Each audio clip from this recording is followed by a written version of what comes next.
Hello class, and welcome back to our lecture on conducting meetings. Today I want to talk about how to effectively chair a meeting. Now, the chairperson plays a crucial role in facilitating a productive and efficient meeting. An effective chairperson can ensure that the meeting achieves its goals, while a poor chairperson can lead to a frustrating and unproductive meeting. So in today's lecture, what I want to do is kind of look at some specific examples from research literature on what makes for an effective chair. Now, as I've mentioned already, one of the crucial things is to be prepared. It is a critical responsibility of the chairperson to be prepared for the meeting. And this includes reviewing the agenda, preparing any necessary materials, and ensuring that the meeting room is set up correctly. The chairperson should also be familiar with any relevant policies or procedures or guidelines that are unique to the organization. And a study published in the Journal of Applied Psychology found that preparedness is a key predictor of effective meeting leadership. The chairperson also needs to be mindful about the tone of the meeting. An effective chairperson should be positive and respectful and inclusive. They should encourage participation from all attendees, make everyone feel welcome, and establish an atmosphere of collaboration. And a study from the Journal of Management found that a positive and inclusive leadership style is associated with higher meeting effectiveness. It's also important to keep everyone else on track. The chairperson is responsible for keeping the meeting on track and ensuring that it stays within the allotted time. Set limits to your meeting, in other words. This includes monitoring the progress of the meeting, ensuring that each agenda item is discussed thoroughly but efficiently, and managing any disruptions or distractions that arise. A study published in the International Journal of Project Management found that effective meeting leadership involves managing the agenda as well as the time, and also engaging and managing the participants, particularly anyone that demands more time than they should. Next, it's important to encourage participation. An effective chairperson encourages participation from all attendees, including those who may be less inclined to speak up. So they should create an environment where everyone feels comfortable contributing to the discussion. And they should actively solicit input from those who have not spoken.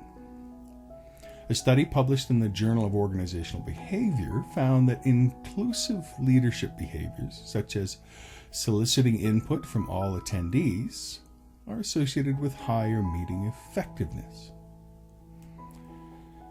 And finally, it's important to summarize and follow up with the meeting.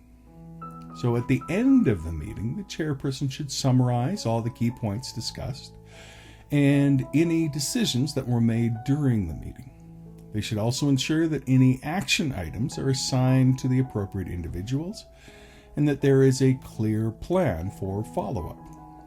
Now, a study published in the Journal of Management found that effective meeting leadership includes summarizing and following up on action items. So, let's review just again.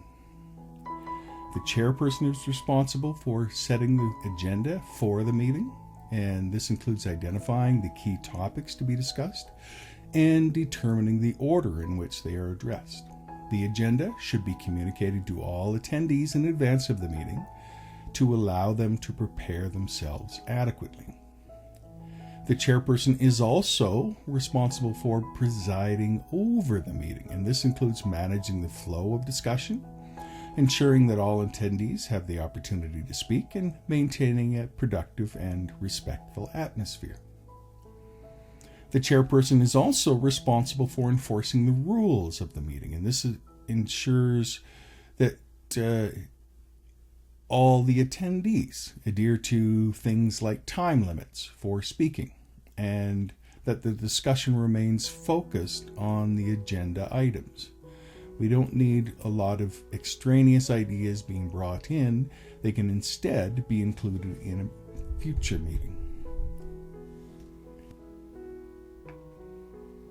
The chairperson is responsible for facilitating decision making during the meeting, and this includes ensuring that all attendees have the opportunity to express their views, summarizing the key points of the discussion, and facilitating a vote on consent or consensus among the attendees as far as motions go.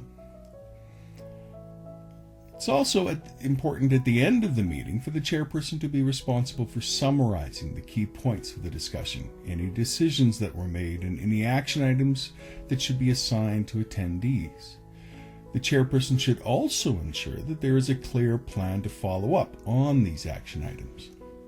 And finally, the chairperson is responsible for representing the organization at the meeting. And this includes communicating the organization's position on the agenda items and ensuring that the organization's interests are protected. So, in essence, the chairperson's role is to provide order and to oversee and preside over the meeting, enforcing rules, facilitating decision-making, summarizing, following up, and ensuring that everyone has a voice. Now I want to continue on and discuss Robert's Rules for meetings. Now, if you recall, Robert's Rules of Order is a widely used guide for conducting meetings effectively and efficiently. The rules were first published in 1876 by Henry Martin Robert, a U.S. Army officer who was frustrated by the chaos and lack of structure in the meetings that he attended. And since then, Robert's Rules have been revised and updated multiple times, with the most recent edition being published in 2020. The key points of Robert's Rules for a meeting include the following: a call to order. The chairperson calls the meeting to order and confirms that there is a quorum, which is the minimum number of members required to conduct business. Then there's the approval of minutes, and the minutes from the previous meeting are read and approved by the members. There are reports of officers and committees, and officers and committee members report on their activities and their progress. Old business is then discussed, and that's all the unfinished business from the previous meeting that needs to be addressed. Then there are new business items, and the new business items are introduced and discussed at that point. Any motions follow the proposal by a member, and then a motion requires a seconder before the rest of the members can then discuss. There's also debate and voting. So after a motion is seconded, it is then debated by the members. Members are allowed to speak for or against the motion. And the chairperson must ensure that the discussion remains focused and that members adhere to the rules of the meeting. And once the debate has concluded, a vote is taken. And then there's adjournment. And the meeting is adjourned by the chairperson when they deem that the time is either up or all the business has been completed. So let's go through that again to make sure that it sticks for you people. So the first rule we'll discuss is the call to order. So here the chairperson is responsible for starting the meeting and ensuring that a quorum exists. And remember, a quorum is the minimum number of members required to conduct business. That is that minimum number present. And this helps to ensure that decisions made during the meeting are valid and that they are binding. Next, we have the approval of the minutes, and this involves reading the minutes from the previous meeting and ensuring they are accurate. Members must approve the minutes before the meeting can move forward. Then there's the reports of officers and committees. And this is another important rule. And this allows officers and committee members to report on their activities and their progress. It's a sharing of information, and this helps to keep everyone up to date on what is happening within the organization. So it's important to kind of keep that in mind. And then we come to the old business, and this is a rule that addresses unfinished business from previous meetings. And this is important because it ensures that important issues are not forgotten and that you're continually making progress within your meetings. You don't want items on the agenda that are old business meetings that drag on for months and years. Then there's new business, and this is when you can introduce and discuss the new business items. And this allows members to bring up new ideas or issues that need to be addressed. And sometimes chairpersons like to have all of the new business already set out and laid out, and so they have itemized agendas for it. And that's probably a good way to do it. Then there are motions, and motions are proposals made by members to take action on a particular issue. So motions require a seconder before they can be discussed by the members. And this helps to ensure that all proposals are taken seriously and given proper consideration, and that any one person can't just force a decision, that it takes the community in order to make a decision.